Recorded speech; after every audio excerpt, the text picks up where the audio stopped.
Assalamualaikum warahmatullahi wabarakatuh. Bersama saya lagi Anta Litbang. Sekarang ini saya ada di kedai Saraba dan Lopis 70-an. Sekarang ini kita bincang-bincang mengenai seputaran pengembangan Kota Palu. Nah, sekarang dengan tengah saya ini tuaka saya atau kakak saya atau orang tua saya, Fudail, yang kita kenal pengamat politik, ekonomi, namun secara diam-diam beliau mengamati. Selamat Assalamualaikum bertemu. warahmatullahi wabarakatuh. Selamat bertemu. Pada kesempatan ini saya dikunjungi oleh sahabat lama saya, Ya. teman lama saya, kawan lama saya. Pada kesimpulannya beliau ini adalah saudara saya. Ya, terima kasih nih Pak, saya Fudail. Jadi bincang-bincang edisi kedua ini, saya ini ingin bincang-bincang dengan Pak Kadel ini tentang pengembangan Kota Palu pasca gempa yang beberapa tahun lalu, ya bisa dikatakan alumni 7,4 skala Richter ya. Tapi kalau alumni 7,4 tentu ada reuninya dong. Ya, itu belum teraplikasikan Iya. ke depan. Nih. Nah, jadi yang saya ingin tahu itu dari pandangan seorang tuaka Fudail tentang pengembangan daerah Kota Palu periode wali kota yang terpilih atas pilihan masyarakat Kota Palu itu seperti apa? Kalau untuk sekarang Pak Wali Kota kita Pak Hadianto Rashid, ya kalau Pak Hadianto Rashid ini melihat video ini, Assalamualaikum warahmatullahi wabarakatuh Pak Wali Kota. Jadi saya melihat beliau ini sudah, ya kalau untuk dalam masa periode pertama di berbagai sektor itu sudah ada yang nampak, jalan-jalan, mungkin sampah-sampah dan segala macam. Lalu kemudian kalau untuk pengembangan kuliner sendiri itu sudah mulai apa istilahnya bermetamorfosis istilahnya. Iya. Nah, itu. Alhamdulillah.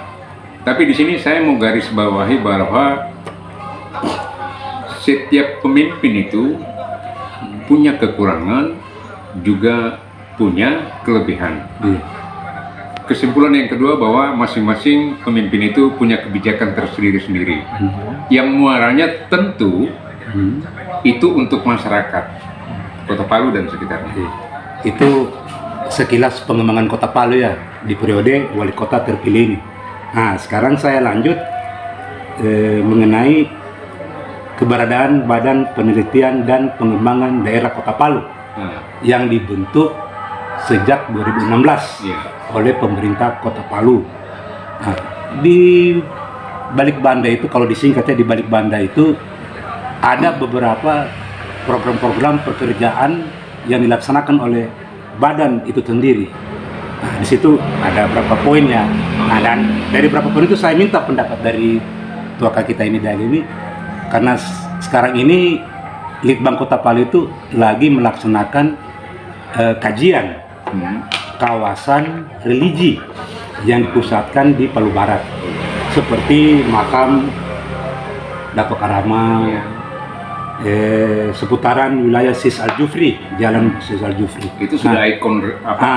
Sekarang ya. pendapat tuaka Kadel sendiri dengan kajian kawasan religi itu seperti apa untuk program Litbang Kota Palu? Mungkin ada masukan atau ide-ide? Ya, kalau seperti di Jalan Mas Mansur Surabaya, itu semua hampir bermukim orang-orang jamaah di situ, orang-orang Arab ya. Jadi itu betul-betul memang kawasan religi di situ. Tapi tidak mutlak untuk membuat satu kawasan religi harus ada orang-orang Arab atau sejenisnya. Kan orang Bali juga bisa di situ. Kalau mau dibuat itu sebuah kampung. Contoh sekarang ini ada di Jalan Sis Al-Jufri. Itu sudah jadi ikon Kota Palu bahwa di situ adalah kawasan religi. Tentang kedepannya, ya saya belum cerita banyak. Yang jelas hanya sekilas saja yang saya lihat. Oke, itu pertanyaan pertama. Yang kedua, Litbang Kota Palu sekarang ini juga lagi melaksanakan kajian penataan kawasan Palu Plaza. Juga ada di Palu Barat. Nah, menurut pendapat Dr. Dail seperti apa penataan ke depannya? Apakah misalnya para pelaku UKM-nya harus diarahkan ke sini, penjual ini harus diarahkan ke sini? Karena kalau kata plaza sendiri itu belum cocok sebenarnya. Gitu. Contoh lagi sebuah plaza di Surabaya misalnya, ada Tunjungan 1, ada Tunjungan 2. Kalau plaza di Kota Palu itu tidak cocok, itu pertokoan, lebih kepada pemukiman orang, karena mereka juga tinggal di situ. Gitu. Berarti identik kalau plaza ini harus yang besar begitu ya? Itu. Oh iya. Tapi insya Allah Palu bisa itu. Insya Allah. Nah, yang ketiga, Litbang Kota Palu itu juga lagi menggarap sekarang kajian kawasan ekonomi kreatif. Nah, maksudnya ini pengaturan UKM-UKM di Kota Palu, biar pertama faktor keuntungannya bisa meningkat. Nah, para wisatawan dari luar, entah itu mancanegara atau dalam negeri, bisa menikmati. Bisa. Kebetulan kan rencana ini ada musyawarah besar nasional kalau tidak salah KABI, itu. Di situ kan bisa dilibatkan UKM di situ. Oh iya. Jadi sebenarnya dengan momen seperti itu UKM ini bisa memanfaatkan situasi seperti itu. Itu satu. Kedua, tanpa ada momen besar juga memang harus ada semacam kawasan khusus untuk mereka. Jadi orang-orang Palu maupun pendatang langsung di jalan ini misalnya, di situ mereka kumpul. Nah, berarti kalau saya mendengar pendapat Tua Kadal ini ada hubungannya dengan kegiatan yang lain lagi di Litbang itu, yaitu inkubator bisnis. Nah, inkubator bisnis itu maksudnya menginkubator UKM-UKM yang belum berkembang. Ada tapi belum berkembang, biar yaitu faktor keuntungannya bisa meningkat, hasil produksinya bisa berdaya saing. Nah, seperti contoh ini kedai Saraba dan Lopis 70-an. Nah, ini secara langsung tidak langsung ini kan orang sudah mengenal. Nah, dengan adanya inkubator bisnis itu nanti masyarakat nanti bisa ibaratnya seperti aplikasi, tinggal mengklik, di jalan ini ada Saraba dan Lopis 70-an.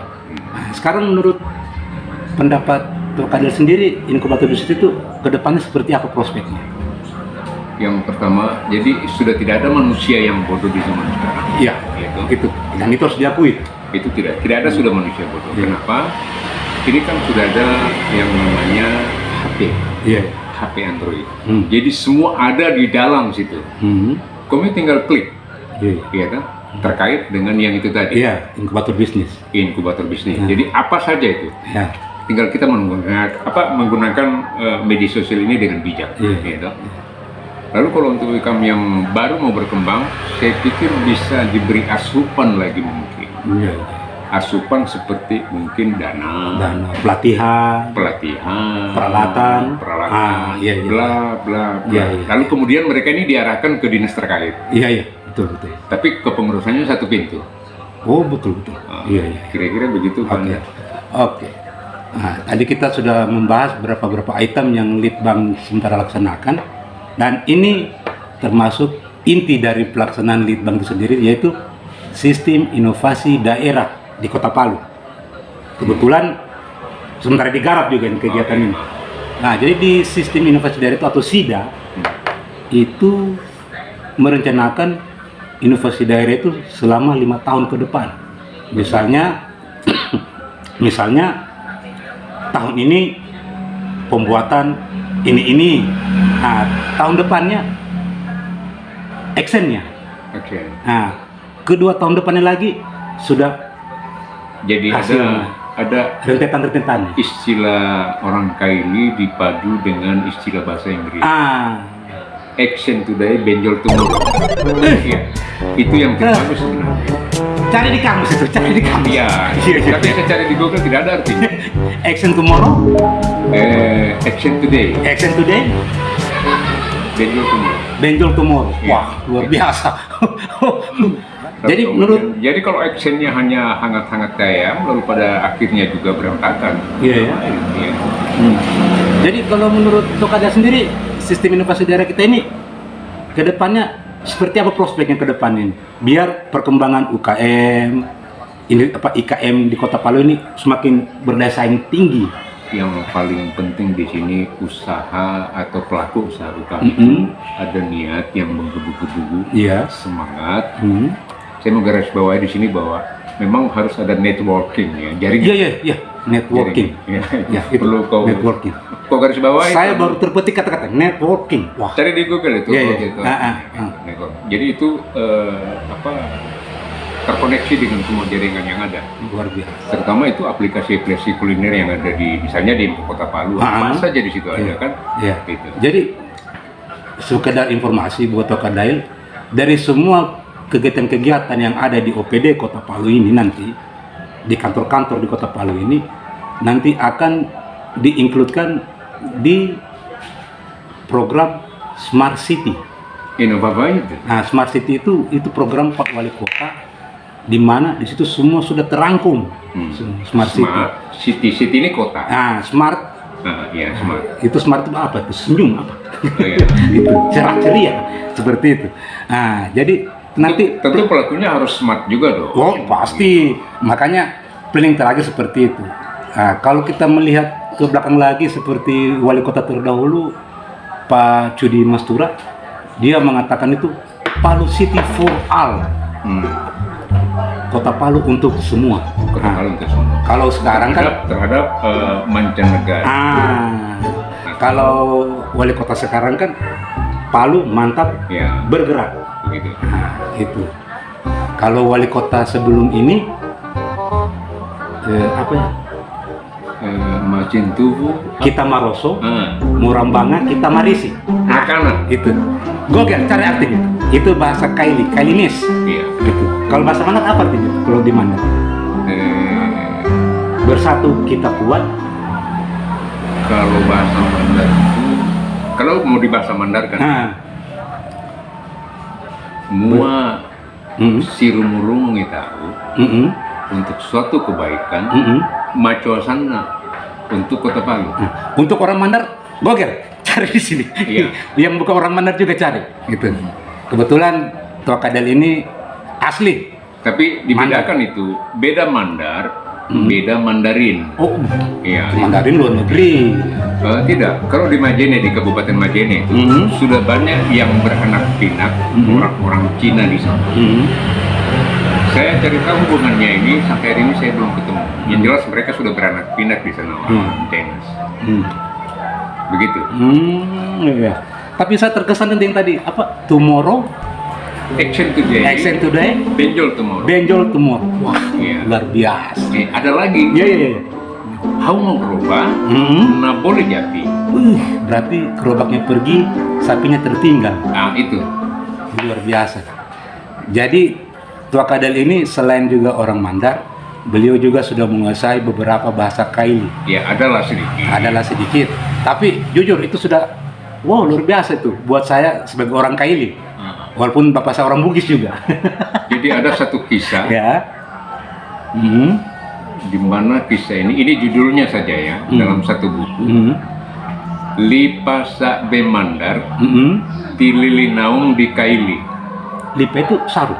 Ya, jadi saya artikan sarung Mandar itu melalang buana terbang ke tanah Kaili. Luar biasa. Mandar Kaili itu satu loh. Iya. Berarti bisa dikatakan pembangunan di Kota Palu ini dengan dasar pengembangannya bukan hanya campur tangan orang Kaili sendiri ya, berarti Iya. ada orang luar Beragam suku gitu. ya, beragam suku, tapi tetap satu. Gitu. Wah, luar biasa. Oke. Terima kasih banyak. Terima kasih para penyimak konten ini. Kalau ada komen atau ide-ide silakan di komen. Jangan lupa like dan subscribe ya. Jadi saya jangan dikritik kalau lagi tidur. Oh iya iya iya. Gitu. Itu kata-kata penutup. Iya. Kritik saya saat saya bangun. Luar biasa. Assalamualaikum warahmatullahi Oke, wabarakatuh. para penyimak konten ini, tadi kita sudah bincang-bincang sejenak dengan Toka Dail yang empu kedai Saraba dan Lopis 70-an. Bagi penikmat konten ini yang ingin bertandang ke Saraba 70-an, dipersilakan 1 kali 24 jam ya. Kalau bisa, saya sudah rubah itu. Nah. Kalau 24 jam itu miliknya apotik. Oh iya, iya. Sekarang? Saraba 70 buka 42 jam. Wow. 2 hari. Oke. Terima kasih para penyimak konten ini. Saya Anta Litbang di acara bincang-bincang mencari keterangan langsung dan original atau kelor. Dengan cuaca yang begitu ya lumayan panas, saya sudah ditemani Toka Dail. Dan satu lagi. Ya, silakan. Sebelum berakhir, saya titip salam untuk semua penjual Saraba di Kota Palu. Oh, Maju. Kita bikin sehat Kota Palu ini. sip. Oke. Terima kasih. Sampai ketemu di edisi berikutnya. Assalamualaikum warahmatullahi wabarakatuh. Amin ya Rabbil Alamin.